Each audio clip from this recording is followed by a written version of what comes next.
સરકારે આ મોટો નિર્ણય લીધો છે। બનાસકાંઠાના 2 ભાગ કરીને 2 જિલ્લાઓ બનાવવામાં આવ્યા છે। વર્ષોથી આ માંગ ઉઠી રહી હતી, ત્યારે સ્થાનિક સ્વરાજની ચૂંટણીઓ જાહેર થાય તે પહેલા જ સરકાર આ નિર્ણય લઈ રાજકીય બાજી ગોઠવી દઈ રહી છે। હવે રાજ્યમાં 50% શહેરી વિસ્તાર છે, શહેરોમાં ભાજપની પકડ મજબૂત છે, ત્યારે આ નિર્ણયના રાજકીય અર્થ પણ લગાવવામાં આવી રહ્યા છે।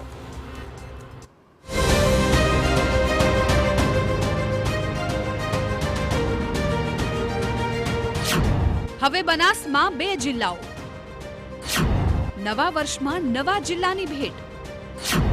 ગુજરાતમાં હવે 34 જિલ્લાઓ, લોકોને શું થશે ફાયદો?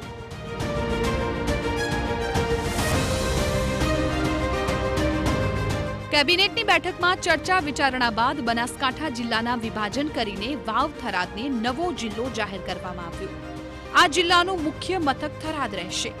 હાલના બનાસકાંઠા જિલ્લાના 14 તાલુકામાંથી 8 તાલુકાઓ, 4 નગરપાલિકાઓનો નવા બનનારા વાવ થરાદ જિલ્લામાં સમાવેશ કરાશે। વસ્તી વિસ્તાર અને તાલુકાઓનું ભારણ ઘટે અને લોકોને સરકારી સવલતો વધુ સુગમતાથી મળી રહે તે માટે વિશાળ જનહિતમાં આ બનાસકાંઠા જિલ્લાનું વિભાજન કરીને 2 જિલ્લાઓ વાવ થરાદ અને બનાસકાંઠા નામે બનશે। બનાસકાંઠા જિલ્લાનું એમને વિભાજન કરવાનો નિર્ણય લીધો છે। એરિયાની દ્રષ્ટિએ અને વસ્તીની દ્રષ્ટિએ 14 તાલુકા ધરાવતો આ સૌથી મોટો જિલ્લો હતો, એટલે સ્વાભાવિક કે એક છેડાથી જે હેડક્વાર્ટર સુધી પહોંચવામાં ખૂબ મોટું 35 થી 85 કિલોમીટર સુધીનું લાંબુ અંતર કાપવું પડતું હતું, હવે ટૂંકું થશે। અને આ હાલ બનાસકાંઠાના 14 તાલુકા છે, એમાંથી 8 તાલુકાઓ અને 4 નગરપાલિકાઓથી એક નવો વાવ થરાદ જિલ્લામાં એનો સમાવેશ કરવામાં આવશે અને વાવ થરાદ જિલ્લાનું મુખ્ય મથક એ થરાદ રહેવાનું છે। હાલનો બનાસકાંઠો જિલ્લો રાજ્યમાં સૌથી વધારે સંખ્યાબળમાં છે, વિસ્તારમાં પણ છે અને 14 તાલુકા ધરાવતો છે। વર્ષ 1948 થી કાર્યરત થરાદ પ્રાંતમાં થરાદ, વાવ, ભાભર, દિયોદર અને કાંકરેજ તાલુકાનો સમાવેશ થતો હતો।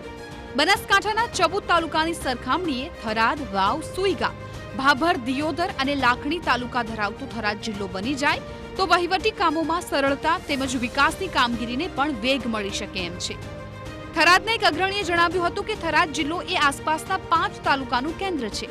થરાદ જિલ્લો બનવાથી 5 તાલુકાના લોકોને વહીવટી કામગીરી સરળતાથી ઉપલબ્ધ થશે।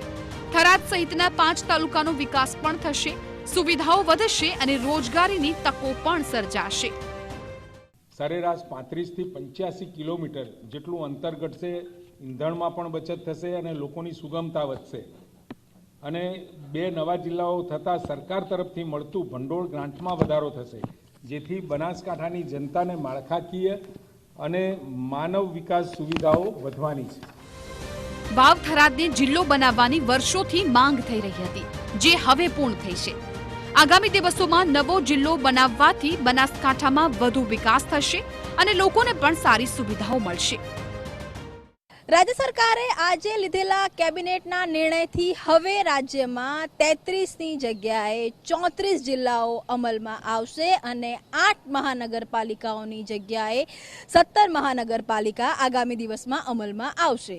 હાલાકી આ નિર્ણય પાછળ રાજકીય કારણો હોવાનું પણ માનવામાં આવે છે, કેમ કે ભાજપ હંમેશા અર્બન વિસ્તારમાં જીતતો આવ્યો છે અને મહાનગરપાલિકાઓમાં વધારા કરવાનું એ જ કારણ છે કે ક્યાંક ને ક્યાંક અર્બન જે વિસ્તારો છે ત્યાં ભાજપની પકડ વધે। તેની સાથે જો બનાસકાંઠાની વાત કરવામાં આવે તો બનાસકાંઠાની અંદર પણ જિલ્લા પંચાયત પર ક્યારેય પણ ભાજપની જો વાત કરવામાં આવે તો મહોર વાગવામાં ખૂબ જ મહેનત થતી હોય છે, ત્યારે બનાસકાંઠાનું પણ જે વિભાજન છે તે પણ ક્યાંક ને ક્યાંક રાજકીય રીતે ભાજપ તરફી નિર્ણય રહે તે માટેનો પ્રયાસ છે।